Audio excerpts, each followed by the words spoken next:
Hallo zusammen und herzlich willkommen zu meinem Podcast Die Leichtigkeit der Kunst. Mein Name ist Claudia Linzel und ich freue mich sehr, euch hier begrüßen zu dürfen.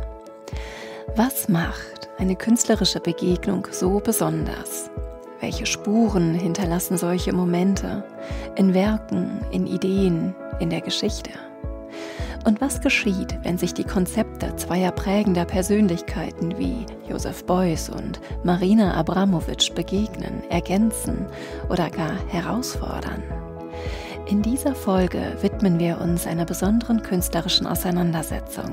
Schloss Moyland, bekannt für eine der weltweit bedeutendsten Sammlungen von Joseph Beuys, öffnet seine Räume für eine neue Form des Dialogs.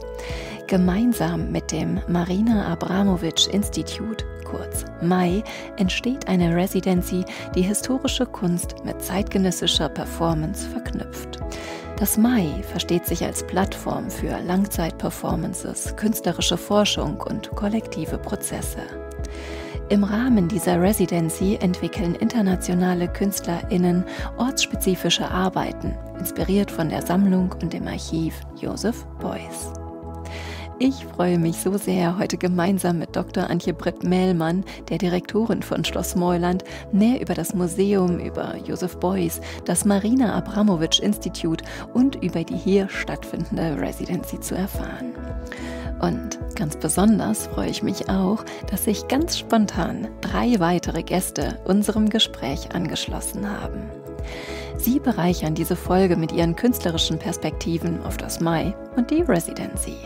Willkommen, lieber Serge Le Bon, künstlerischer Leiter des Marina Abramović Institute, Maria Stemanković-Heranz, interdisziplinäre Performance-Künstlerin und Teilnehmerin der Residency, sowie Christiana Cot-Neguesco, bildende Künstlerin mit Fokus auf sozialpolitische Themen und ebenfalls Teil der Residency. Liebe Antje, Serge, Maria und Christiana, bevor wir tiefer eintauchen in Schlossgeschichte, Beuys, Abramović und eure künstlerischen Recherchen, interessiert mich eine ganz persönliche Frage. Wie begann eure Beziehung zur Kunst? Liebe Antje, magst du beginnen? Ich weiß, dass du in Wilhelmshaven geboren wurdest. Ja, ich bin in Friesland aufgewachsen und bin auch zu einer Ballettschule gegangen und habe eine ganz tolle Ballettlehrerin gehabt, die da immer auch eine lokale Größe war, eine sehr charismatische Person. Die hat sicher mein Bewusstsein geöffnet für Kunst und Kultur und Kreativität, aber auch meine Eltern, die mich sehr viel mitgenommen haben auf Reisen. Wir haben viele Kirchen besucht, wir hatten viele Antiquitäten und viele Bilder zu Hause und Bücher auch.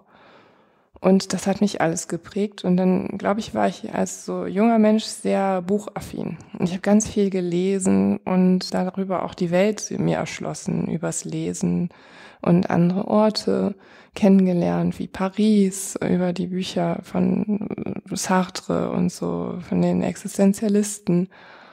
Und irgendwann, nach dem Ende der Schule, bin ich dann nach England gegangen, bin nach London gegangen, einfach so, und wollte da sein, weil ich das interessant fand, wie die Musik dort war, die Kunst, die Literatur. Und habe dann irgendwie mit 20 in London gewohnt, habe da erstmal Englisch auch gelernt, also was ja gar nicht ist wie das Schulenglisch, sondern man muss ja auch dann jemanden aus Newcastle oder aus Schottland verstehen, und das habe ich dann in England erstmal gemacht oder versucht. Und habe dann dort Fotografie studiert, in Brighton und in London, und habe noch so ein A-Level in englischer Literatur gemacht in Brighton.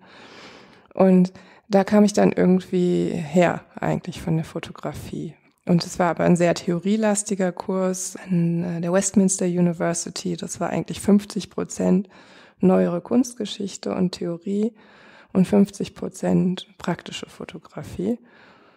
Und dann war ich so stark wieder auf der Literaturseite und der Theorieseite, dass ich gedacht habe, Mensch, also eigentlich müsste ich jetzt Kunstgeschichte weitermachen und nicht weitermachen als Fotografin. Und habe dann in Düsseldorf weiter Kunstgeschichte studiert. Und da musste ich dann meine ganzen Mittelalterscheine und so noch nachmachen, weil mir das eben fehlte. Und bin dann aber auch in Düsseldorf geblieben nach dem Master, wo ich über auch Louise Bourgeois' Frühwerk eine Masterarbeit geschrieben hatte und habe dann über Louise Bourgeois' Spätwerk weiter promoviert, am Beispiel ihrer Spinnen. Ja, und dann bin ich ganz klassisch weitergegangen in die Museumslaufbahn. Dann habe ich ein wissenschaftliches Volontariat an der Kunsthalle Emden absolviert, wo ich vielleicht Glück im Unglück hatte, weil mein Chef, der damalige künstlerische Direktor, nach einem halben Jahr meines Volontariats in ein anderes Haus gewechselt ist und ich da allein war mit einer Kuratorin und wir so 4, 5 Ausstellungen im Jahr gemacht haben und ich darüber dann viele Sachen selber machen musste. Und habe dann eine Ausstellung kuratiert über Flucht und Migration in der zeitgenössischen Kunst und war aber auch im grenzübergreifenden KuratorInnen-Team mit dem Drenz-Museum in Assen. Und es war eine Ausstellung American Dream, amerikanischer Realismus von 1945 bis 2017. Das war ein Traumprojekt, also europäisches Projekt, aber mit transatlantischem Thema und mit einer Recherchereise nach New York, wo wir bei vielen Sammlern waren und Sammlerinnen. Und wo man dann auf irgendwie so seine kleinen Obsessionen entwickelt hat, ne?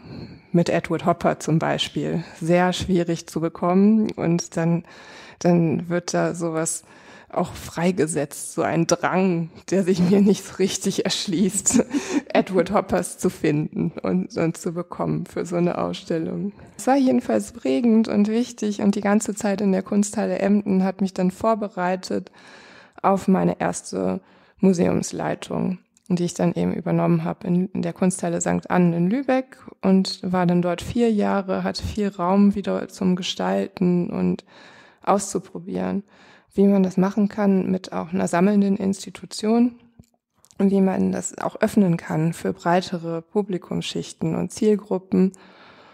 Und bin dann hierher ans Museum Schloss Moyland 2022 gewechselt und habe hier nochmal ganz neue kuratorische und museumsspezifische Komponenten kennengelernt, nämlich die Arbeit mit einem Archiv, also mit so einem umfassenden Archiv für dem Joseph Beuys Archiv und dazu passenden Sammlungen. Das ist ein wirklich ganz großes, besonderes Geschenk, weil es halt nicht in Anführungszeichen nur die Sammlung ist, sondern dieses Archiv ja auch Briefe, Dokumente, Urkunden enthält und so spannend auch von Menschen einer für mich entfernten Zeit erzählt. Denn wenn man diese Briefe liest an Joseph Beuys, die ja vor allen Dingen hier sind, dann liest man ja auch zwischen den Zeilen und liest so viel über diese Beziehungen, die Sorgen, die Hoffnungen einer Zeit.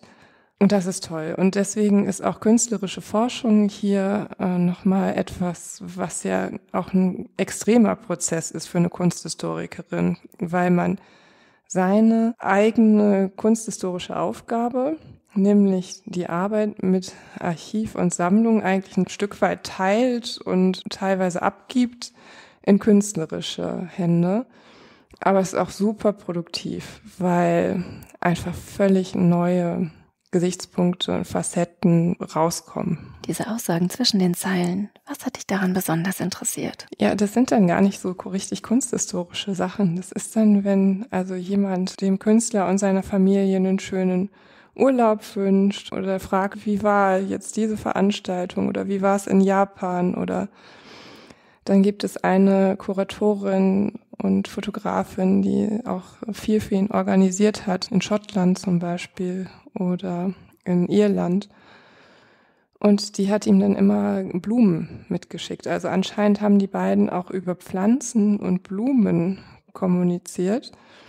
Und es sind natürlich auch Worte da, aber sie hat dann in Brixton gewohnt damals, Caroline Tisdale, und hat dann immer so, je nachdem, wo die Natur gerade war, den aktuellen Stand auch als Blumen mitgeschickt. Und das hat mich wahnsinnig berührt. Und das ist jetzt kein rationaler kunsthistorischer Zugriff, wo ich sagen könnte, hier habe ich ein methodisches Konzept oder eine Vorgehensweise und die lege ich hier an und nutze diese Methodologie, um irgendwas herauszufinden. Das ist eine total emotionale andere Ebene der Erkenntnis über einen kunsthistorischen Sachverhalt, der nämlich die Person irgendwie im Geiste zum Leben erweckt. Und das ist so spannend. Warum spielt Schloss Moyland für Joseph Beuys eine so wichtige Rolle? Und warum ist da eine Verbindung? Ja, das liegt auch daran, dass Joseph Beuys aufgewachsen ist in dieser Region und auch unsere Stifter, Gründer von Seiten der Kunstsammlungen gut kennengelernt hat. Die Brüder Hans und Franz Josef van der Grinden waren Bauernsöhne aus Kranenburg, ganz nah an der niederländischen Grenze. Und die sind irgendwie natürlich sehr ländlich groß geworden, aber trotzdem ein wenig mit Kunst in Berührung gekommen über so die lokalen Kunstnetzwerke. Und Joseph Beuys haben die beiden getroffen, als sie ungefähr, also der Ältere war so 18 Jahre alt. Und dann haben sie ganz früh angefangen, ihn zu sammeln, diese Brüder van der Grinden. Und die hatten einen großen Sammeldrang und haben eben auch außerhalb, also von Joseph Beuys Oeuvre, ganz viele andere künstlerische Positionen gesammelt. Aber Joseph Beuys war im Zentrum der Sammlung. Die drei haben eng zusammengearbeitet. Beuys hat sie beraten. Sie haben Ausstellungen zusammen konzipiert und aufgebaut, auch in Schweden zum Beispiel. Und die Brüder van der Grinden haben eben irgendwann gesucht nach einer Möglichkeit, ihre riesige, umfassende Sammlung zu musealisieren. Und da kamen dann eben die anderen Stifterparteien ins Spiel. Die Familie von Steengracht, die das Schloss mit eingebracht hat in unsere Stiftung, und das Land Nordrhein-Westfalen, das diesen Umbau oder Wiederaufbau des Schlosses ermöglicht hat finanziell und auch die institutionelle Förderung weitgehend leistet.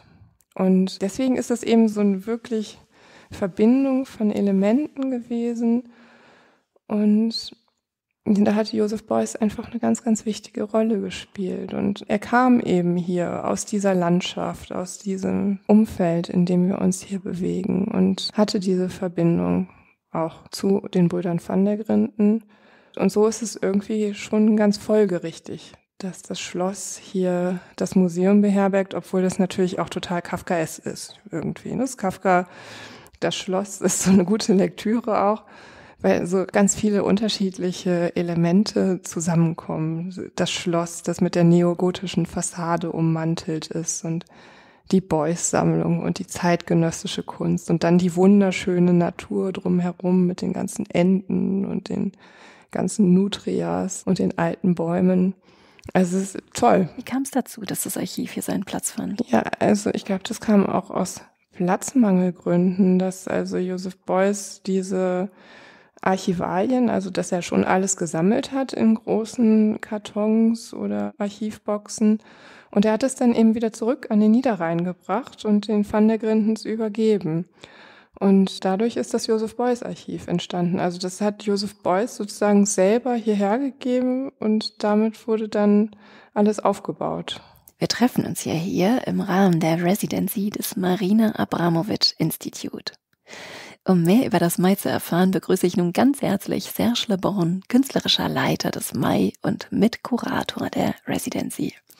Liebe HörerInnen, um den Austausch mit unseren internationalen Gästen so angenehm wie möglich zu gestalten, führen wir das Gespräch ab jetzt auf Englisch. Dear Serge, it's such an honor to welcome you here. Would you like to introduce yourself and share a bit about your path into art and the Marina Abramović Institute? How much time do we have? Hours. Art was, as I can remember, art has always been in my life. I didn't want to read cartoons or have cartoons, so the museums were the only place where I felt different. And I used to like it. And it was museums and zoos for me. I'm born in the north part of Bretagne by the sea. But luckily, one of my grandmother was living in Paris. And I was visiting her all the time. And the only thing I did with her was visiting museums. Sometimes it was great. Sometimes it was boring. I love this. So French. That you have to keep. And sometimes I was more interested in the guards of the museum. I was thinking, but are there arts as well? Or there, you know what I mean? I was looking at them like, they're strange, they do nothing, and they're sitting on there for hours. And I was thinking they were like artists. Until the moment I understood it was the security people or the guards. And so on. So art has always been in my life. And I moved a lot. I worked a lot in abroad, in Japan, in Hong Kong, etc. But I've always been, I was coming back to Europe for the art fair or for the interesting exhibition that I wanted to see. And in 1997, one of those was the Marina Abramović performance at Venice. And I was amazed with this thing that I cannot even name. And by total chance, after this 4, 5, 6 days in Venice, I went back to France, and a friend of mine asked me, okay, what have you seen? Tell me 4 works this year, which has been incredible for you. And I gave him 3 names, plus Marina. And he told me, why don't you write to her? Fax. I said, but why? He said, because you don't know, but the artists, they like that. They like when somebody or some people are sending them a message or just to say, I don't like your work, I don't like what you're doing, or I like this, but why are you doing that, etc. So I sent a fax. It was July 1997, and she answered in September 1997, saying that she will be in Paris at the end of the year because she was doing a workshop in Bretagne by coincidence. And she will be in Paris 21, 22, 23, I think, of December. That's why I met her. And from this moment, I can say that my life has changed in a certain way, because what I had in mind was to open a gallery in Paris, but I knew that it was not for me. I wanted to do it, but I knew that it was not for a long-term thing. I wanted to try something. I wanted to learn, to be the other side of the table, or the other side of the painting. I don't know how to say that. And she helped me a lot for that, because it was so easy for me. It was like meeting a monster, really. And the way this meeting was so easy, so cool. So I think I finished this meeting thinking, okay, I'm going to do it. And I did it. And immediately when she heard that I was doing that, she said, I cannot do a show this next year. And I said, but I didn't ask you to make a show. No, but I want to do it. And so she did a show like 2 years after. And I did 3 shows with her. And it was like, so the deal for me was, I'm going to be gallerist for 10 years, and then we'll see. And during this, for different reasons, a gallery is a company, so you have to grow or you die. So I was thinking about opening another space abroad, but for many different personal reasons as well. One day Marina called me and said, oh, no, you cannot do that.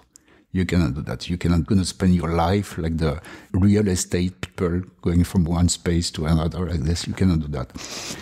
Because in 2001, we started talking about what's the meaning for a performance artist? What's the meaning of a legacy? Because for a painter, for a photographer, you have works. You know what I mean? You have material works. For a performance artist, it's very difficult. And during this almost, I would say 8 years, we discussed about that. And we arrived to the point where the only possible way for a performance artist to keep a legacy and to organize a legacy was to work with other artists, which means the legacy of Marina will be the other artists performing with their own ideas, with their own way, with their own wishes. I don't know how to say that, with their own blood. And that's where we are today. We are here. And it happens that in 2010, just after the MoMA, it was the day when I told her, the last day of the MoMA, I told her she was dead, tired in the back of the car between the MoMA and an apartment. And I turned to her and I said, okay, we do it. And that's it. And that's how we established the institute, and here we are today. Have you ever thought about becoming a performance artist yourself? No. First, I don't like the word artist. Mm-hmm. I don't like that. if you have to fill up some form and you have to say profession artist, what does it mean? You know what I mean? It's so strange. I think that you are born as an artist or not. But you are the only one to know. Why do you think people always try to label things? Yeah, they want labels on everything. Mm-hmm. But I think you can talk about artists when they are almost at the end of their life. Because I have a lot of problems to understand like one work and this work, another work, another work. What is important for me is the global thing. The French, they have this thing which is good. They said, die œuvre, l'œuvre, but in masculine, which means that l'œuvre in masculine is the entire production of an artist. And I love that. And you can just at the end of the life of somebody, of an artist, for us, you can say, oh, was a great, or she was a great artist, or she's a great artist, or he was a great artist. But I have a lot of problem to say to Maria or to Christiana, you're a good artist. It's kind of not working for me. Let's now open the space for Maria and Christiana. Maria, hope you're doing well. I'm doing really well. I'm very excited to be here. It's been really, really good to have this opportunity to share with other artists also. This is the thing, to be in a place where there is so many artists. What I wanted to say is that it's very unusual to get performance artists or any sort of artists together in such a way, especially if coming maybe more even from the visual arts department, to be together nowadays for such a long time, cook together, organize ourselves together, like do more the basic human things together, and how through that conversations happen. And through these conversations with the other and through the other, certain things come clear to you even. I think that's very, very important as any human being to have these sort of moments where we gather. It's almost like a ritualistic interchange of different cultures, different languages. We have someone who is with us who is Turkish and he doesn't really speak as much English, but it's so interesting to watch him observe us. Because through behavior, our behavior, he gets the idea of what we're talking about. And this has been incredibly interesting to be part of also. You know, how much does word or words give us clarification, and sometimes they give us just noise. And so when we are together, all these things organically come to place. And I see a group of people that organize things, but we don't organize too much. We just, all of us, I feel, leave the other be. And then slowly that person finds its essence in the group.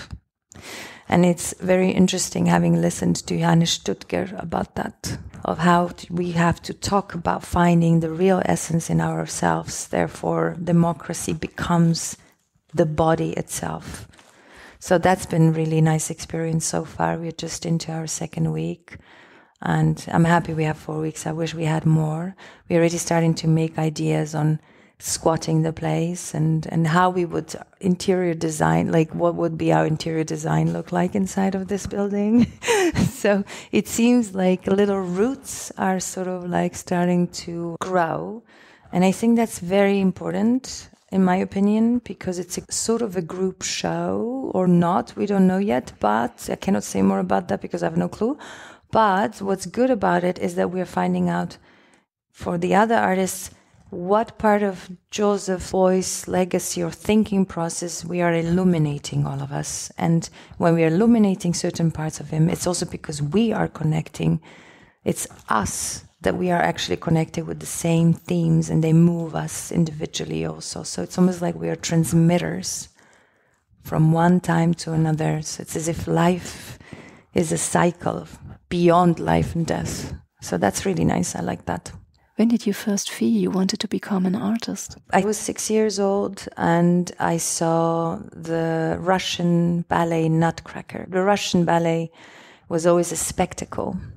I realized later of music, of many different art forms that were coming together, in fact, between dance, theater, music, visual world. My goodness, the visual world of the Ballet Russe was just absolutely breathtaking. That was their idea since the beginning, in fact, having had painters draw these scenographies and so on. So I remember I got hit very strongly by seeing something that I couldn't put into words, but that moved me tremendously.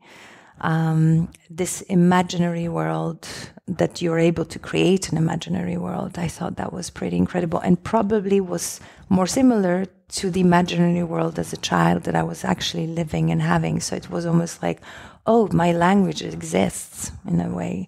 So from quite early age, I just was brought, I was never thought that was art, but I just was brought into this ability to create. And my father was very creative himself, so he sort of enabled me to go that path also. And how did your path continue from here? I started directing a lot, my neighborhood kids, on doing things around the neighborhood. Always very physical. Everything. I started to build inside of my rooms, and then I also started dancing. I moved from Switzerland to Yugoslavia in 1987, and I started with the Russian ballet. And then, well, we had to study piano, we had to study everything. That was like from the morning till the evening. I started living alone, and then the Balkan War started. I didn't leave, I stayed. I didn't want to leave. And then it became quite unbearable to continue in such a situation without my parents being there to hold me. And then I went back to Switzerland, to Zurich for 2 years to finish the studies. And from there to London. And then I went on from country to country. I lived like in 7 different countries. Dear Christiana, I'm very glad you're here. Would you like to tell us a bit about your own background? My name is Christiana. I'm coming from Romania, but I'm based in Düsseldorf for 9 years now. I did my graduation at the Kunstakademie.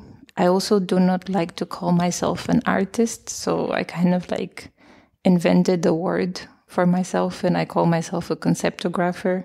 It's great because nobody knows what it is. So you don't need to explain yourself. It's basically, I like inventing concepts and then I like to put them into existence. And unlike Maria, I come from a very non-artistic family. Nobody in my family has been an artist, with the exception of my great-grandmother that was a witch, which I assume is an art. It's very interesting to kind of like go back to these practices and rituals that she was doing. But I didn't have so much direct contact with her. She was my great-grandmother, so I kind of know about what she was doing from a secondhand experience. But I come from a very much number-orientated family. I myself do not know the multiplication table. So I guess my parents didn't really know what to do with me when I started painting and being artistic. I grew up more or less with the TV and with whatever stories of witchcraft that I could experience.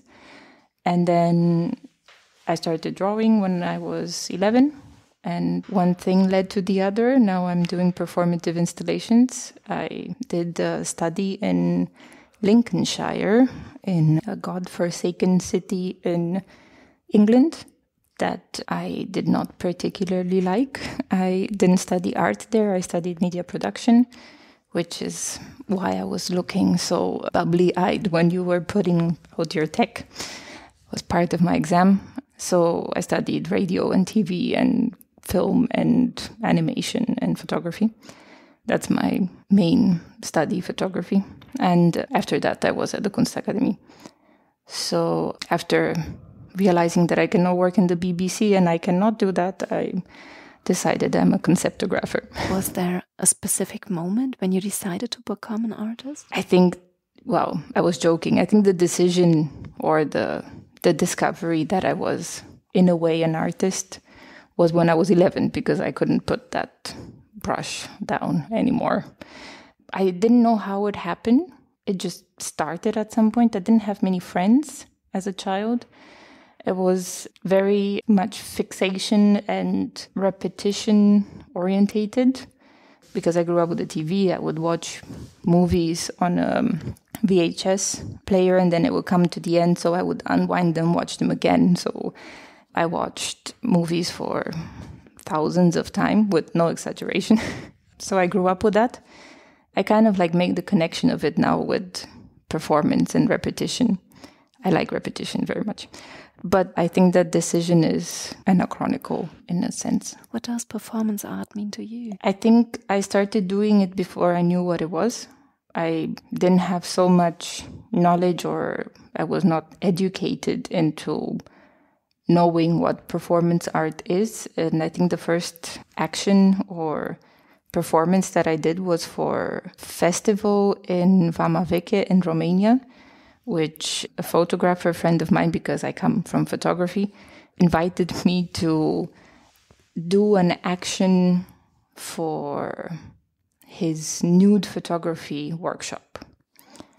And I think he felt very sorry for it because it was probably not what he expected. But he's a cool guy, so it was like, yeah, do it. It's okay. Doesn't matter. So it went on. I think we didn't really do it for the public. We did it for the participants in this workshop, and everybody would win a prize at the end. And you do it more or less for the camera, which was very interesting for me too. So I was taking a lot of pictures of myself at that time. So it was kind of a performance or a performed situation for the camera. So performing for the first time for the camera, and for some very terrified people that were walking by on the beach with their dogs. It was very interesting. So I think that's how I came to performance. I did the performance back then with a performance partner that at the end of the performance started crying. I think it was intense, but I was feeling fine. I could have gone for more. And everybody was very worried for my performance partner. We don't talk anymore. We'll never find out. No, I don't think so. I'm very sorry. Let it rest. Yeah, I think that's somehow the way I came to performance. And you, Maria, what was your perception of performance art in the beginning? It's interesting. I told you already I've done dance, and then I've done acting, American theater acting. I did Shakespeare. And so I was working with words, which was the opposite of dance. And I needed to do that. But I've always was creating my own projects that I wouldn't specifically say they were performance art. I didn't want to give them any name. I didn't care what they were. What interested me was the process and to work with certain people that had certain energy I wanted to work with.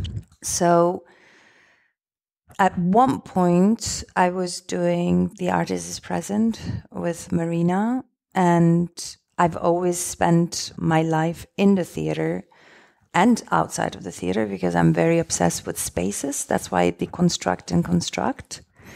But I remember very specifically a very clear moment when I was doing one of her re-performances, Imponderabilia in 2010, I think that was, standing at the door, and I was, at the same time, I was studying Tennessee Williams.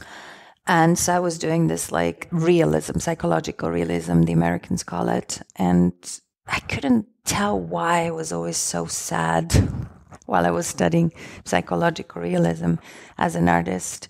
But at that moment, I was standing naked there at the door, and I had to prepare for a scene for my acting. But the afternoon, I would go to MoMA and perform.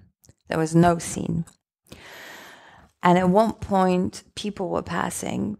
A lot of people started passing because New Jersey found out that we were naked. The performance is, I don't remember the year, 1974 or something. Imponderabilia, two people standing at that time was Marina Abramović standing at the door. It was an Italian gallery. They stood really closely, naked in front of each other, looking each other's eyes mostly. And they were standing at the door of the gallery, so everyone sort of who wanted to come in was passing through them. But while they were passing through, and to be able to pass, they would have to make an unconscious or conscious choice that which direction they would turn. They would either look at the female or the male performer. And so once the Post made an article that there were naked people, artists, people in the MoMA, we started getting all kinds of people into the MoMA. And specifically that one day, someone passed and touched the private part of my partner in front of me. And I felt so vulnerable in that moment. So open. At the same time, I didn't break the zone I was in, but I did receive the zone that was happening around me. And in that moment was very clear to me in terms of the medium of difference that I was working with within the theater medium and the performance medium, that the theater, I will make everything possible to recreate that. And in the performance, I didn't have to recreate anything. Everything was happening. And to me, as an artist, that's to my own core, spoke to me so much more to show behind the scene than just the scene that it's been recreated. And so specifically, those two different mediums became very clear in my body in that way. And I did struggle to smell everyone's smell, everyone's comment that I had to deal with. And they were too close to me. All of a sudden, they were too close. And I didn't like that because usually, I like space. I actually like space, naturally. But all of a sudden, it was very close. And yet, I was there to be part of letting that happen. And yet, my own humanity in that moment was dealing with this.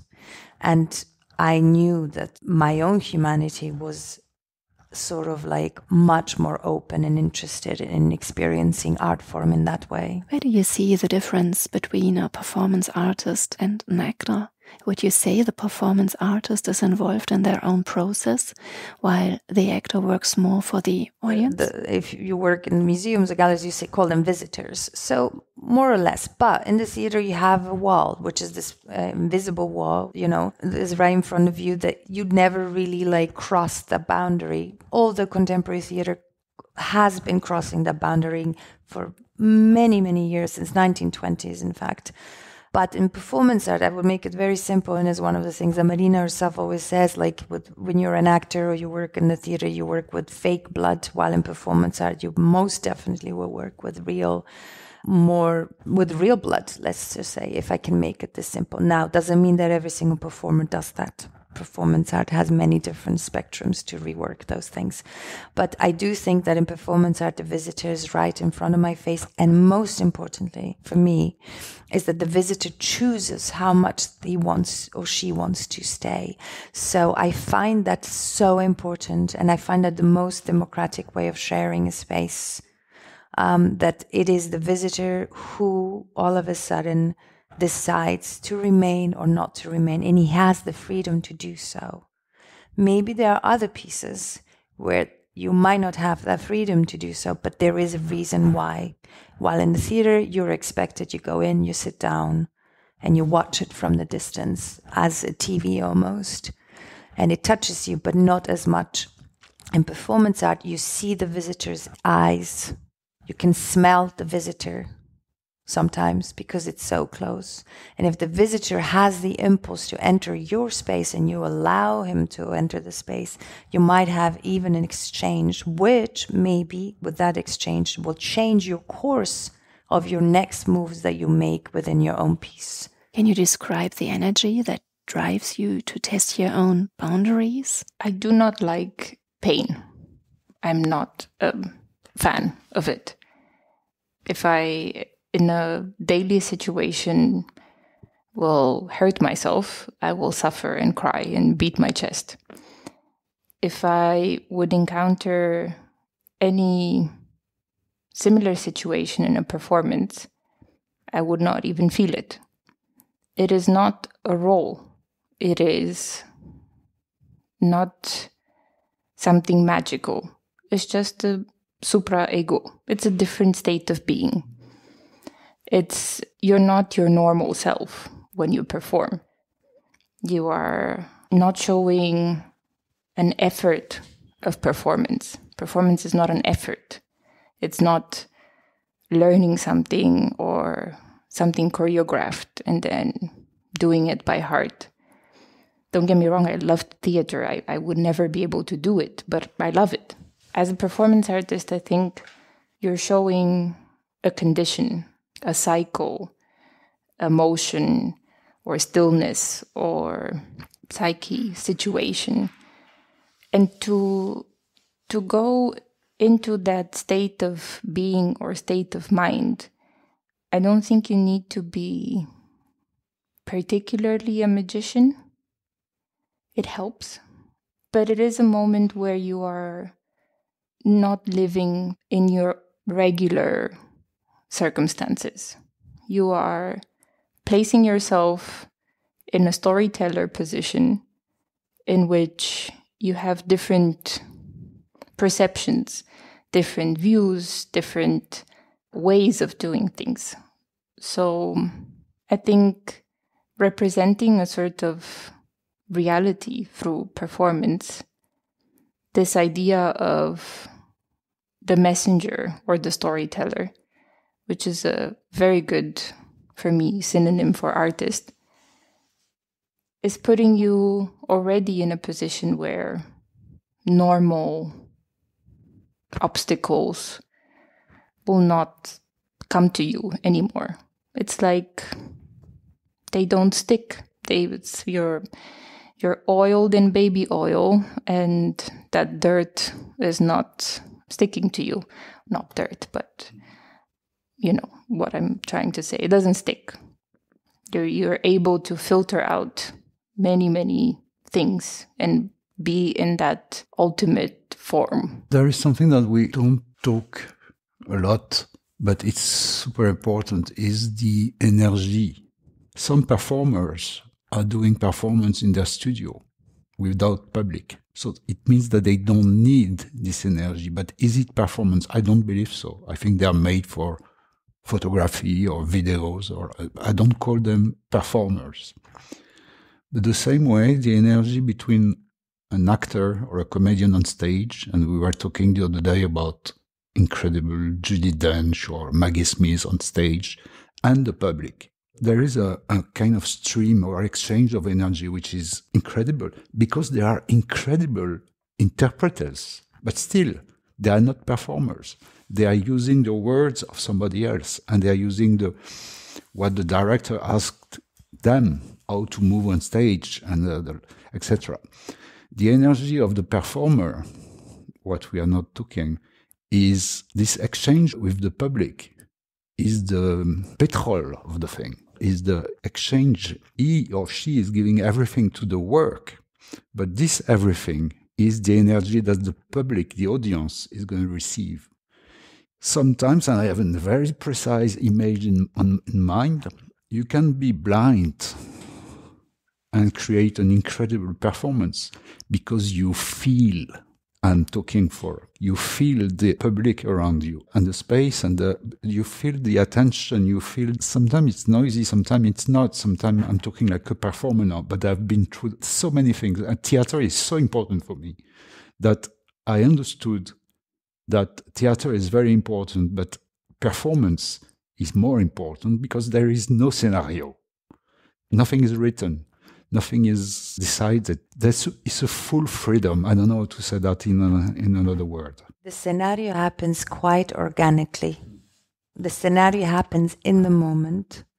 And it really is like, yes, it is energy, of course, but I think the performing arts in itself, just like music, just like theater, just like performance art, I think anything that is involving the body to do the art form, to do the work, creates energy, because the body is energy, a cycle of energy in such a fact. So I do agree, and I do think that extends to the space, because even now when we entered the space, when we met the first time, the way we entered, the way we sat, the way you stood a little while, it's all figuring out where am I going to go with my body and where I'm going to place myself. And this happens, I see this a lot when I'm performing myself, how people choose themselves where they want to see you from, how close, how far. Sometimes they leave and sometimes they feel an energy and they turn around and they come back. So this is not, oh, I want to create it. It's something that is being created and it's there. It's actually not even necessary to create it because it just is. And I think it's presence. And how did it feel when you first entered Schloss Moyland? I was not entering a castle. I was entering into Joseph Beuys. I was like a kid in a zoo or a kid in a museum. I had this feeling that I had an incredible Glück to be here. And I remember the first time we entered into the archive, I was like petrified. It was like, I think at this moment I was like a performer. You know what I mean? I was stuck.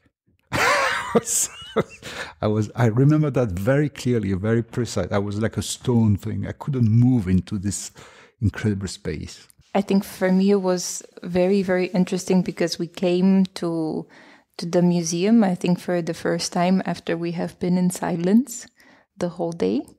We didn't talk to each other. We were doing the Abramović method.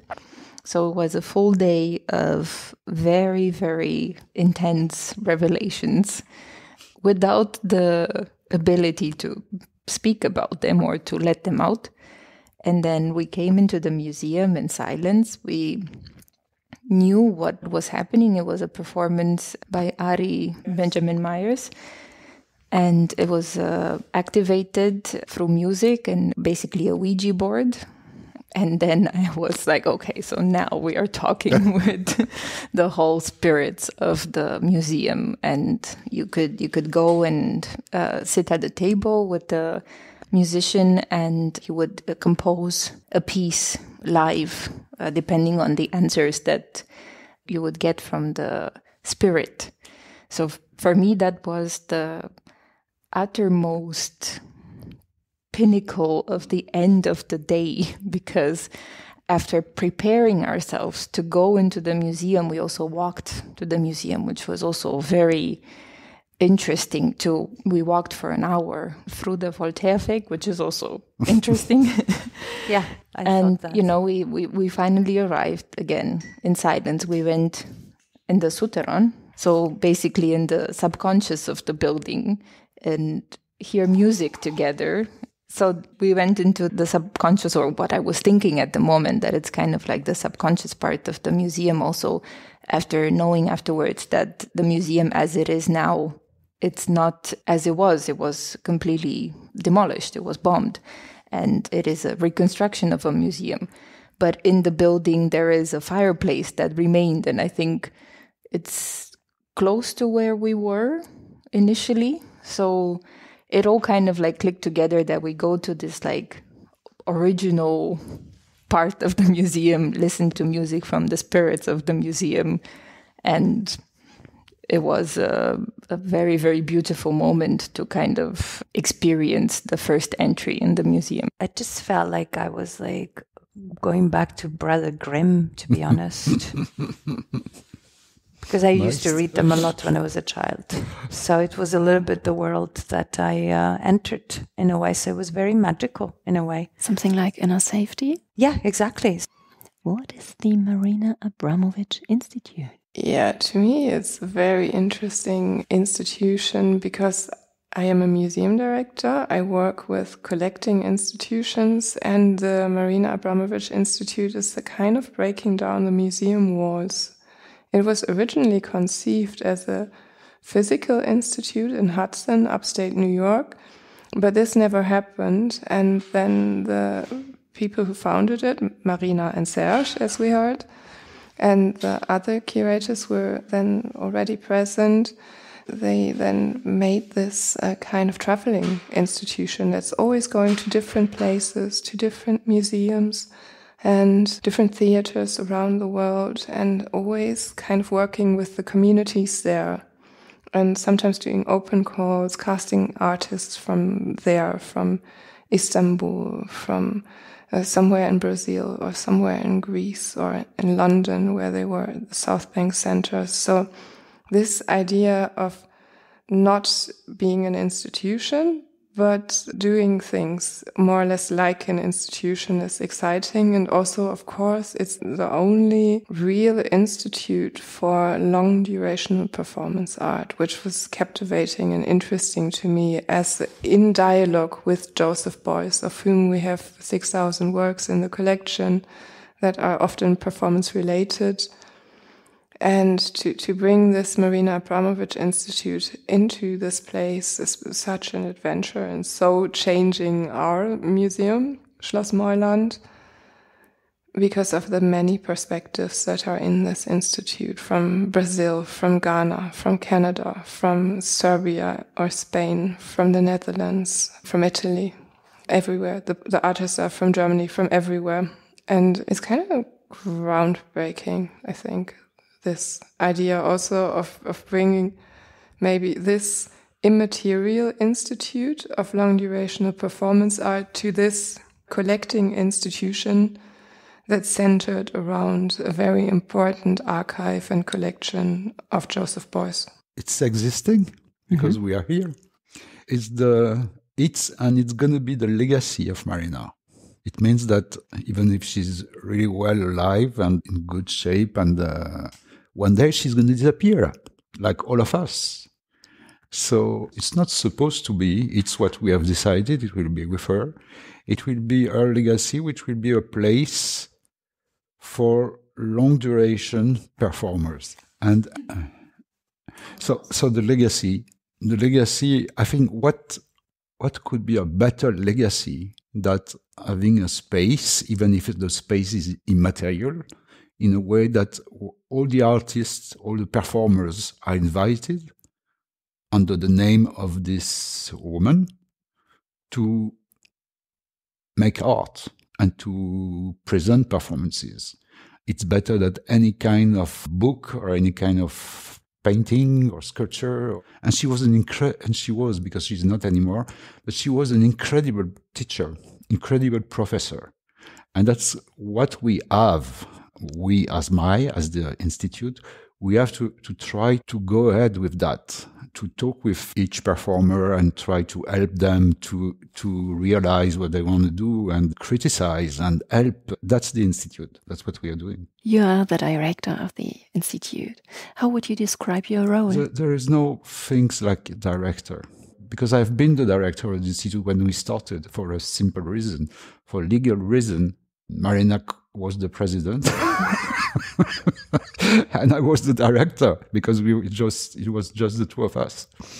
But then after that, we started working, and then you have other people there. So you have a kind of CEO who is more in charge of the administrative part, and you have the part also of the finance, for example.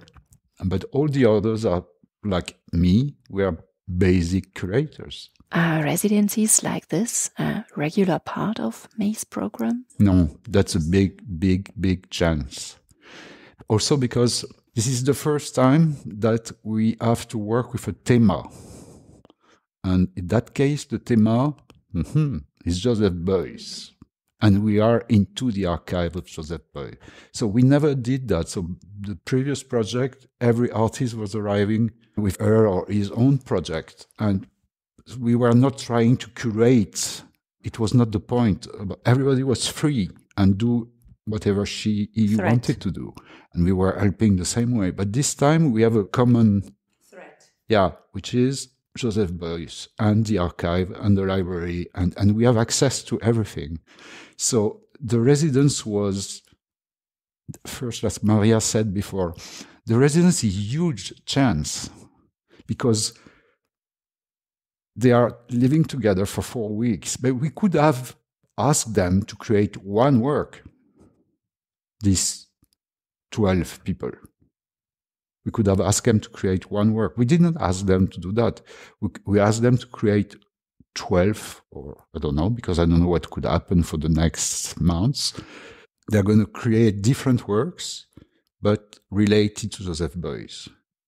I think this was obligatoire. It was like the compulsory to have these 4 weeks. And they will, because we are now only at the second week together, because unconsciously, and that's what I hope also, I'm pushing a little bit on this side, is to, they are together, they have dinner together, they discuss together in this incredible space here. And so basically this conversation between them, I'm not there, so I don't know, but should be like a huge brainstorming. And they should be able to talk to each other about their own project for this exhibition. And that's what I hope. This is happening. Yeah, that's great, and it's the first time that we have the chance to do that. And I was really thinking about that last night, and was thinking that maybe after that it's going to be very difficult for me or for the other curators to work like we did before. No, it's tough. Can I jump in? Because I've done a couple of projects with the Institute of Marina Abramović, and I just want to jump in by saying that to me, my experiences of doing in these different type of settings, which means countries, cultures, economical meetings probably between the Institute and the Institute, they collaborate together also. All of this matters within what is going to be done or presented. For example, in Turkey, we had a completely different experience than we had in Greece or in Brazil and so on. I think the space in itself gives you already what the opportunity might be. I think that for example, we had in Turkey, we were 1 week before the performance, we all did the Marina Abramović method, which meant we didn't speak for 5 days with each other. We never met before. I never met the people before. We didn't speak, but we didn't eat for 5 days. And so therefore we were in a heightened physical place where we started to observe each other, not through words, but through how one would fall asleep, how one needed maybe help, but we couldn't speak, but how would you help that person without words? So there's very body language, which is, I think, our primal language. The body speaks before the word. And so therefore in Turkey we did that, and that's how we entered into the process. So we did experience something as a group together because it was a group show and we were in different places. Here we don't know how it's going to happen yet and how it's going to be done. It's not my part of the job. But given that we are together, as I told you beforehand, it does give us the ability as artists, and brings me back to Joseph Beuys in the Fluxus time, that this togetherness gives individuality something very powerful. And I think that as artists and as a society, we do these sort of rituals, what I would say social rituals, less and less. We share less and less time. We eat food together less and less. Technology, I find, is absolutely great, but it also has distanced us from physical presence of sharing things together. So for me, this process of residency is wonderful. I would even extend it a little bit more because we're talking about Joseph Beuys and because we're talking about an enormous amount of work given to us to research. So we would need more time to digest all of this information. But the residency is not just the residency. It really is more than that for me. I think it's something we are lacking. And I feel as an artist, when I live in Paris right now, I feel this is lacking enormously, community between artists where they meet without talking what fair they're going to be. Who cares about not even needing to talk, maybe just talk about what we cook. So sometimes we talk about the different foods we eat in different places. And through that talk, something happens all of a sudden to your brain in a couple of days. And I think this is very special this time. I think it's a different way in. It's a different entry in. And this entry is important because it creates energy also between us. And that energy will be there. That's a little bit what we are trying to do every time before the project. You have 1 week or 5 days of exercise, of the Marina's exercise. But it's not the same as being together, all the artists together for a month. Yes. It's huge. It is. That's also what performance is, in a certain way. Performance is not, it's immaterial. Art, you are arriving from Brussels. Art is going to be in some days in Brussels, fully material. You cannot buy, you cannot sell a performance. There is nothing to sell, nothing to buy. Even the language is different. You know what I mean? You can buy things. Now, the market is trying to use that, and you can buy the fact that this performance can be re-performed, etc., etc. But I'm not talking about that. I'm talking about what's going to happen here in July. At a certain point, there will be one performance in one space during 8 hours and for a week, for example. This will be unique, even if it could be re-performed later in another space. But the moment it's another, and that's where Maria is right, the moment it's in another space, it's another performance. Changes everything. It's like the way your stomach changes when you go to Italy and eat Italian food. It's the same thing. Body changes. The works. That's one of the other very important things with performance, is the documentation. So you have to record, you have to film, you have to photograph everything. But even if this same performance has to be re-performed 2-3 months later, the documents will be different. It's another thing. Dear Antje, let's continue in English. Why was it so important to you to bring Marina Abramović and Joseph Beuys into a dialogue and to connect that dialogue with contemporary performance art? Yeah, that's a very interesting question. Maybe what connects me a little bit to performative art is that I'm a very intuitive person, and I do work as a museum director now in the 7th year. I was working before in a museum far up north in northern Germany, in the Kunsthalle St. Anne in Lübeck. And I changed here kind of helter-skelter-like to come to Museum Schloss Moyland, and there was like a process leading up to this. And through Helsinki somehow, and Torino and Artissima, and lots of friends and talks I had with them, and visits again coming back to this museum, which I had got to know when I was a student in Düsseldorf, like way back.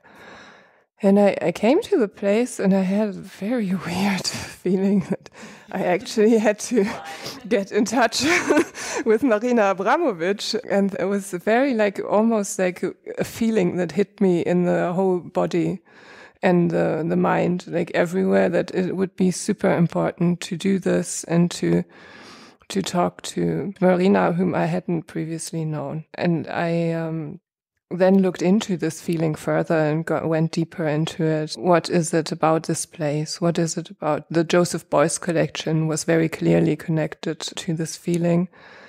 What is it? And then, I think step by step I got into the archive and into the research, and I realized that what I hadn't been so clear about, how much Joseph Beuys was actually a performance artist already in the 1960s and doing what was then called actions, and using his body, his charisma, his physical presence to be around audiences, in front of and with audiences. And there was a dialogue, an exchange of energy was very important for him. He had this idea of an energy plan that did always mean the other, not only himself as an artist. It was always a public thing for him, and a huger social process as well.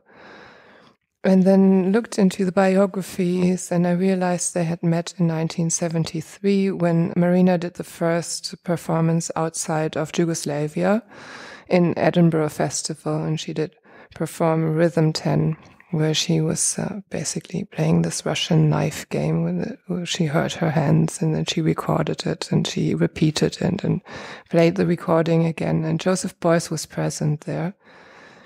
And Marina had come with a group of Yugoslavian artists and the curator of the Student Cultural Center in Belgrade, Dunja Blažević. And they invited Joseph Beuys to come to the Student Cultural Center that had been given to those young artists by Tito to, after the student protests, to give them something. I don't think it maybe was enough what he gave them, but it was something, to silence them or to keep the protests maybe down, but also gave them a space of freedom. And Joseph Beuys might have been one of the few artists at the time who then actually went east. It was the time of the Iron Curtain, was the time between the East and the West, was not easy politically. But Yugoslavia was the only country. And Yugoslavia was the kind of different way. It was not aligned with either the East or the West, but anyway, it was also not in the focus of the Western art world in a great way. But Joseph Beuys went there, and he also did a lecture performance with some blackboard, typical at the time. And Marina did another performance called Rhythm 5, where she was, laid down in a communist star that was burning, was on fire, and she fainted, passed out, could have died.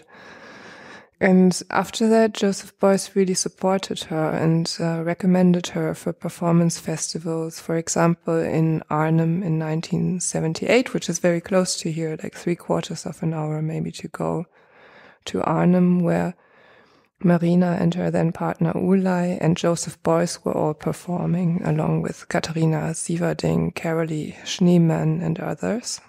And I thought that after a while of looking into this first emotion, it was a very much overlooked part of art history, which are always the parts that I'm interested in. I'm not so interested in the obvious, even though I love the Vermeer painting as much as anyone else. I'm always looking at the hidden aspect of what's not so clearly visible. And so this really might have been the trigger for me to look at this story a little bit more and develop performance exhibition, and together with the Marina Abramović Institute and with Marina Abramović as well, who's reperformed. Then in 2005, much later, she's reperformed one of Beuys' pieces, How to Explain Pictures to the Dead Hair, which he had performed initially in 1965 at the Schmäler Gallery in Düsseldorf. And she performed it as part of her 7 easy pieces at the Guggenheim Museum in New York. And we're showing the entire 7 hours, the performance that she did at the Guggenheim, which was very, I think, messy because she had a dead hair that was frozen when it came. Because, it has to die a more or less natural death in the US and then preserved and frozen and brought to the artist. And that was kind of unfreezing during the performance, and, the ears that she had between her teeth carrying the hair, and then it kind of broke apart and she had it in her mouth, like the fur and the bits of. See, that's why it was a different performance. Very different from Joseph Beuys as well. But Beuys, she had the original material. She had access to the Joseph Beuys estate's material that they gave to her to look at. And that's what Joseph Beuys was doing as well. He was crawling, through the gallery and had the hair between his teeth. And then he was kind of, going into this pose and lifting his finger, like his hand, like a teacher. And mysteriously explaining to the dead hair something about pictures. And it's a very hermetic, very mysterious performance. His head was covered in honey and gold leaf, and similarly Marina did this too. So it's a lot of mystery around this performance, I'd say, and this is also very interesting for an art historian who's always, in the role to have to explain and interpret artworks or to know how to contextualize an artwork. And it's kind of wonderful if an artwork does resist this interpretation. I can imagine that for some of our listeners, it might be a bit helpful to hear more about the performances of Beuys and Abramović. Yeah, of course. Joseph Beuys was born in 1921. He was born in Krefeld, but he grew up in Kleve, which is very close to where we are now, in this lower Rhineland region. And he grew up in the time, of course, during National Socialism. And he joined the army. He volunteered actually to go to the military, and he was in the Luftwaffe, so he's on a plane. It crashed, and he came back from the war, and after the war he decided to study art at the Kunstakademie in Düsseldorf. And he was studying mainly with Ewald Matteré, who was a sculptor, and he did a lot of applied arts, and it was the class of monumental sculpture, which was also then his later professorship. So Beuys, in the 1940s and 50s, he made a lot of drawings. He was sculpting. He was, looking at applied arts himself. And in 1961, he finished a public commission, which was a memorial for the dead soldiers. It was in Büderich, close to Düsseldorf. And after that, he became appointed professor for monumental sculpture at the Kunstakademie. And so that was 61. In 63, there was a very famous Fluxus event festival at the Technische Hochschule Aachen. And this was really infamous because there was a very wild group of people, the Fluxus artists, for the traditional connoisseur of art in Germany at the time, who were expecting, nice pictures or nice music or nice theater. But the Fluxus group that had come, with George Machunas and other artists out of New York and then developed very strongly in Germany, was breaking all these rules. They were following John Cage and his, deconstruction of traditional music. They were deconstructing the theater. They were taking apart the sculptural ideas.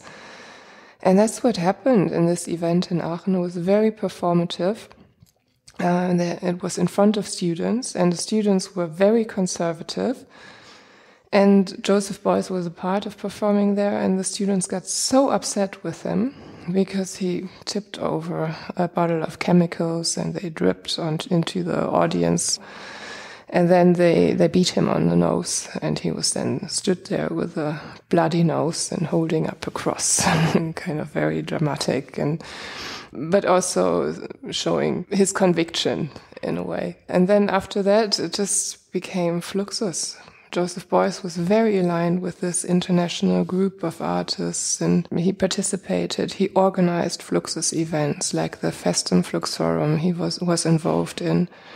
He organized a soiree for John Cage at the Düsseldorf Kunstakademie in 1964. He performed with other people, with Namjoon Paik, with Henning Christiansen. So it's very hard to see him as an isolated artistic person when he was so much part of networks and he was so much part of performance and music. And also deconstructing, like Dada maybe had before, the academic ideas about art. So his performative works are very present in our collection as well. We have a lot of the works up to 1965. And of course, this early to mid-60s is a very performative time in the works of Joseph Beuys. And Beuys was traveling a lot with his performances. He went to different places. He was in this international kind of relationships. And he influenced, and the Fluxus movement influenced later performance artists like Ulay and Marina Abramović or Bruce Nauman. And you could say even today Anne Imhoff has got a slight element of maybe Joseph Beuys' reception in there, or aftermath. So Marina Abramović comes from a very different place, and she was born in 1946 in Belgrade. She is the daughter of communist partisans who fought against the National Socialists in Yugoslavia, and who were very heroic people. And fighting this fight of good against evil, kind of. But she grew up in a very strict household with a very strict mother, atheists, communists, and with a grandmother who was very spiritual, very Serbian Orthodox Christian Catholic. So she had these elements of the heroism and the spiritual. And she started to paint. Her parents gave her some paints, and she was painting clouds, and then she was imagining other things to do when she saw airplanes fly by. And she thought, I don't need the canvas anymore. I could just use airplanes. And she called, some responsible person for military jets and asked to use them for art. And then, of course, it didn't work out. And they called her parents and said, what is your daughter thinking? To borrow military jets for her art. But then she was in this art school context, and she was a part of the student. She studied in Yugoslavia art and was in this group of, I think, 5 other male artists. And they were experimenting with performative work. And after a while, she had this opportunity to go out into Edinburgh through the Student Cultural Centre and to meet people like Joseph Beuys. And she also met her partner, Ulay, in 1976, I think. And that was a very important meeting because Marina had been married to another man in Belgrade. But she and Ulay were very miraculous encounter, I think, because they met on their birthday, realizing on that day they shared the same birthday on the 30th of November. And it became a very close relationship, and they were both performing together, living together, traveling the world together. They went through Europe in a kind of camper van. They went to Australia to live with the Aborigines, and they had all these things in common, and they did revolutionary, groundbreaking art together. I can't say it any other way. They really kind of rewriting art history because they were always naked when performing, mostly naked. They were doing a thing called relation works, where they really literally yelled at each other until they almost fainted, or they ran into each other so that you could really hear the bodies like slapping and banging against each other. They were always going, over the limit of their own bodies, and also I think the limits of their relationship.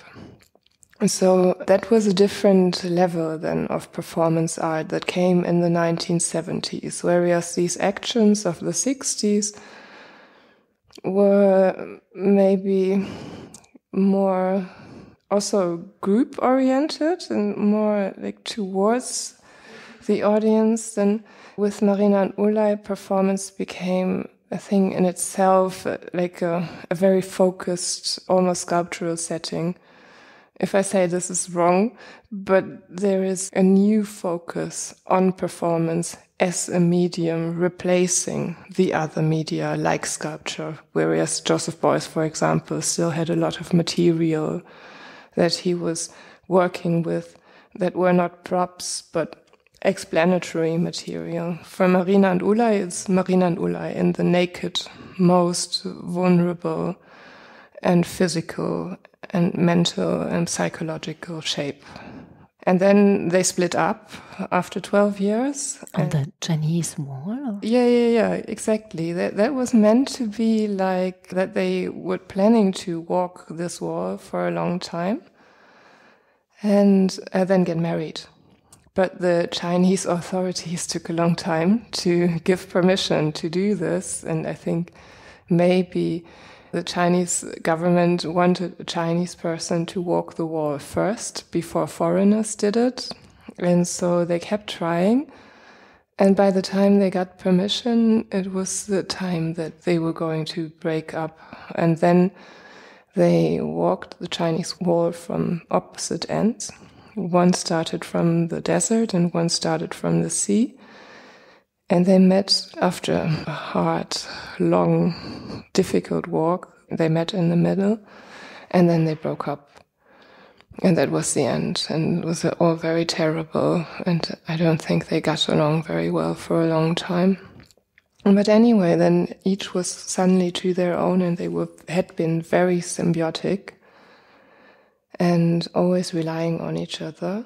But now Marina was on her own and developing her own work and going further, maybe beyond those works that she did with Ulay. And she was still living in Amsterdam at the time. I forgot to mention that they were a very big part of the Amsterdam performance scene. And she, I think in the early 2000s, then moved to New York. And that again changed her career because, I mean, in between that there was the Venice Biennial where she did a very important thing called Balkan Baroque in the Giardini, where that was the time 1996, 1997 of the Balkan War. And she was sat on a pile of bones, bloody bones, like cows, and she was scrubbing them. She was wearing all white kind of gown, and she had some water, and she was trying to clean those bones, scrubbing them, and thereby putting messy blood all over her. And, you know, she started to get exhausted, sad, and all the emotions about war that she must have been feeling. And this lasted several days in Venice, which is hot. And the bloody bones were there and didn't get changed. And, you know, of course, can't be cleaned really because the blood and the organic meat, the material remains, and then started to smell and to be very unpleasant also for the artists and the visitors. And that was one of the most universal pictures of war. And that, to be honest, I saw that when I was like 15, 16 years old, just as an image of her in a magazine, and struck me as a, you know, teenager that I could really understand better what war was and how tragic it was and how deeply wrong it was. And this woman on these bones cleaning something that, or repairing something that can't be repaired, cleaning something that can't be cleaned. It was incredible. And even, I think, a child could understand it. And that was a big game changer for Marina Abramović. She won the Golden Lion for that, the very prestigious award of the biennial. Yes, and eventually she moved to New York. She did a lot more very important performances like The House with an Ocean View. And eventually, 2010, she did the exhibition The Artist is Present that Maria mentioned. And that was an exhibition, a retrospective solely of her performance works, curated by Klaus Biesenbach, who's now the director of the Neue Nationalgalerie in Berlin. And there were re-performances, there were photographs, there were videos of her works. But in the atrium of the Museum of Modern Art, there was a very simple setup with 2 chairs and 1 table. And the 2 chairs were opposite each other in a very kind of very clear distance between the 2 chairs. And the artists actually sat there in the atrium for 3 months during the entire opening times of the museum. So 8 hours every day. And then on the, longer opening days would be 10 hours or something like that. And she wouldn't move. She wouldn't go to the toilet. She wouldn't eat. She wouldn't drink. She would just sit there, be there. And museum visitors could come and sit opposite her and do nothing.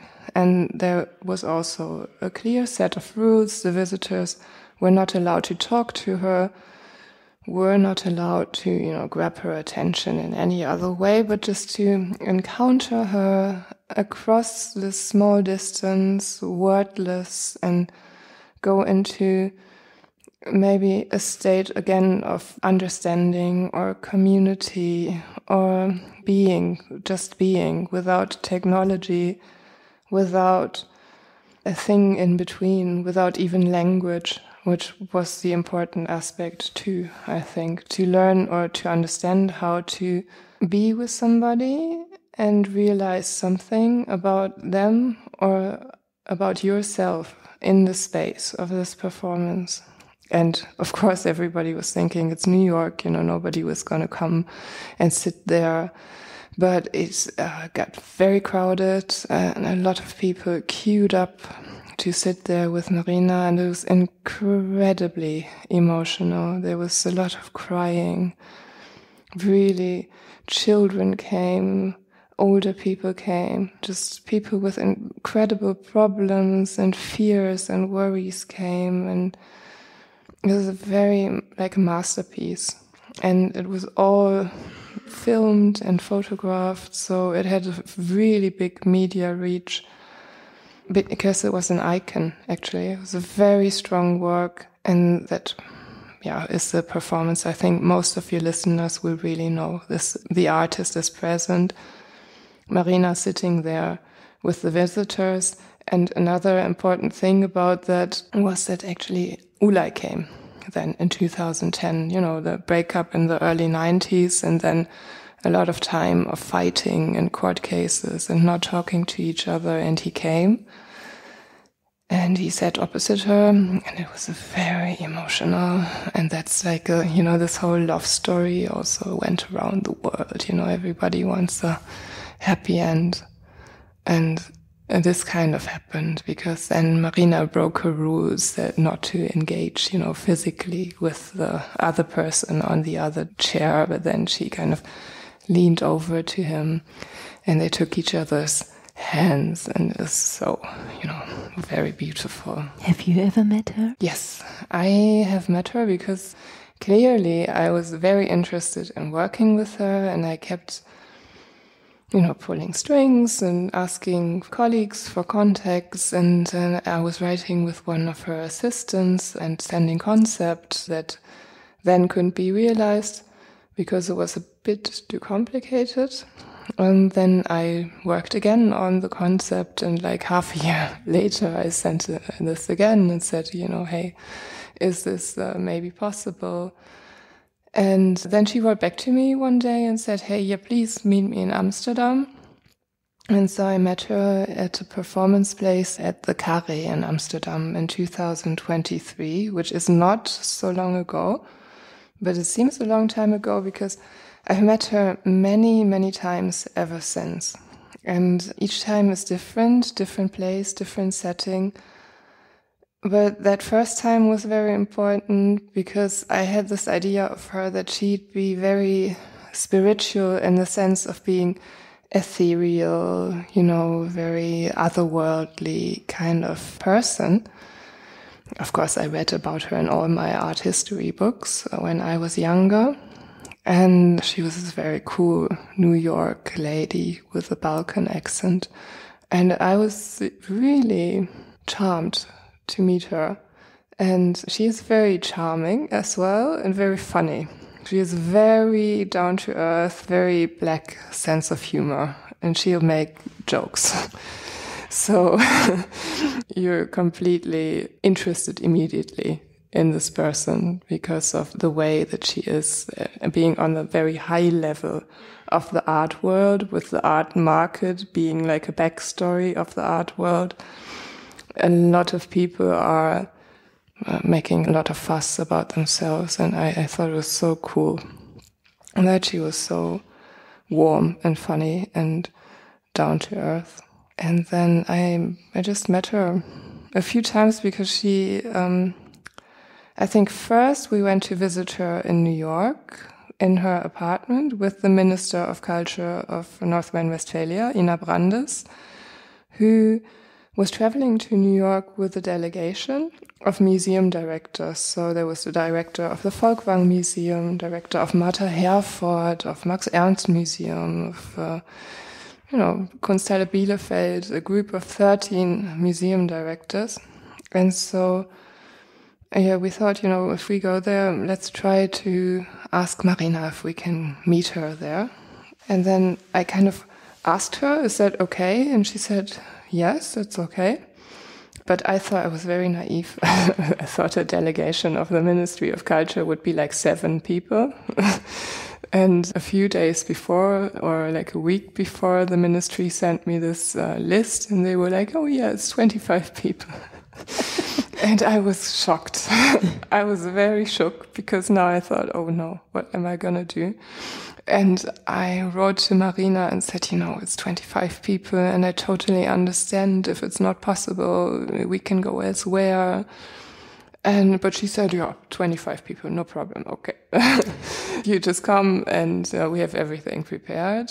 And so we went with a bunch of museum directors and the people from the consulate and the German embassy and the ministry. And we had some chocolate cake that was very memorable, a super good chocolate cake that she got us.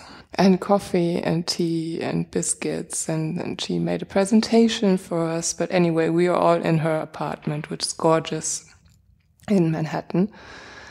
And that was so memorable and also very well documented. There's a lot of pictures of this visit, and a lot of memories made, and a lot of very nice colleagues. And that was great. And she had this beautiful book of Franz Kafka drawings on her living room table, which I remember that I was looking through the Franz Kafka drawings. And then just later, she had a retrospective at the Royal Academy of Art in London. And the Royal Academy is like a few hundred years old. I don't know exactly how many, in a very British institution. And Marina was the first woman to ever have a real solo show in the main exhibition space of the Royal Academy after all its time of existence. So when she realized this, she planned an extraordinary tea party for women, only for women. And she invited me. I got invited. And there were like 100 women from everywhere in the world, from all walks of life, from all professions. And they were, so different. One had invented a vaccine that was important. One was a television personality, if anyone watched Fleabag, the Phoebe Waller-Simpson was there. And Rossi de Palma from all the Almodovar films. And again, our Minister of Culture, Ina Brandes. And we met so many women. Like, it was such a nice event. Marina was giving a speech about all other women performance artists, not her own work, which was very beautiful, that she showed the works of Pina Bausch and Nezica Dekici and other female artists in this framework. And then it was like a sponsored event, and then we got a lot of nice tea and scones and cake. Cake. Yes, all sorts of cake. It was really decadent. It was a huge buffet of tea and cake, and very English as well, very very British, like a visit to the Queen. I think I'm telling you all these stories because I think that I work with a lot of artists, and I work very closely with a lot of artists because I've been doing, as a curator, a lot of artistic research. But this artist from Belgrade, Marina Abramović, has really had an impact on my life in these last 3 years. Really took me to places or brought me to places where I'd never been, encountering situations and people I'd never met before. And that changes me all the time. And it's very important to me, and I value and appreciate her as a human being and an artist very, very much. Will the two of them also be experienced in dialogue within the exhibition? Yes, they will be. And they will be in the main space of our exhibition hall that will now be reopened after 7 years of having been closed. And we will show the entire 7 hours of Marina Abramović re-performance of How to Explain the Pictures to Dead Hair. And this will be in a very dark kind of space, very dimly lit. And there will be a huge film of her in the Guggenheim Museum by Bette Mangold, who made this film and documented this performance. And kind of opposite or a little bit away from that, we will show also in a huge, more than life-size, Joseph Beuys' original performance, which of course is a documentation in black and white and was his performance setting at the Schmäler Gallery, so that the visitors can see and experience both artists in movement in a very reduced space, a very dark space, and I think this can really help the imagination of what performance is, and also maybe what performance is by Joseph Beuys and by Marina Abramović. We are very lucky to have you and Serge here in the podcast, but we know there's a third curator involved as well. Yeah, I mean, we're all equal. I think there's not a first, second, or third curator, but we're working together, Serge and I, with Billy Zhao, who's a curator from New York City and who's been working for a long time with Marina Abramović as well. And everybody is bringing in their own perspectives and attitudes and humor.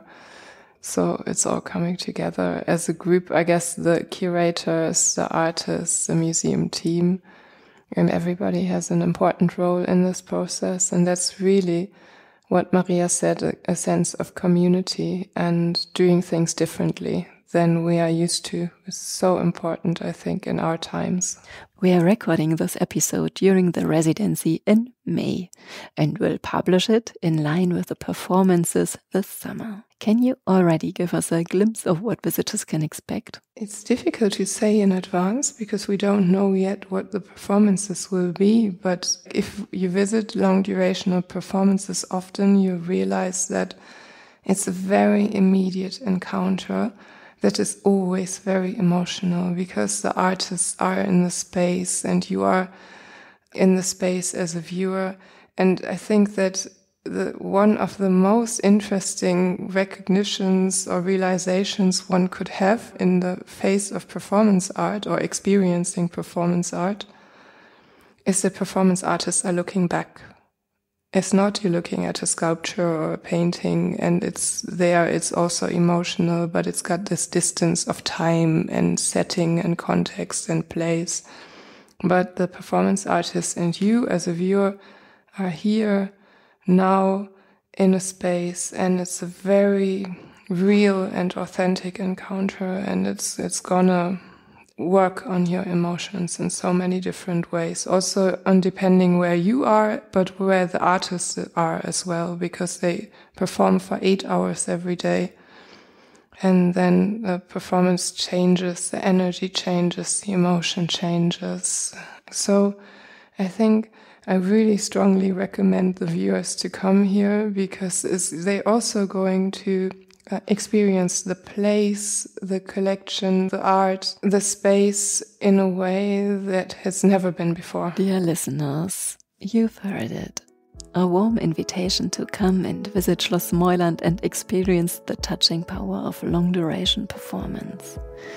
Dear Antje, Maria, Christiana and Serge, thank you so much for taking the time to speak so openly about your personal journeys, about Marina Abramović, Joseph Beuys, Schloss Moyland, the MAI, and this very special residency.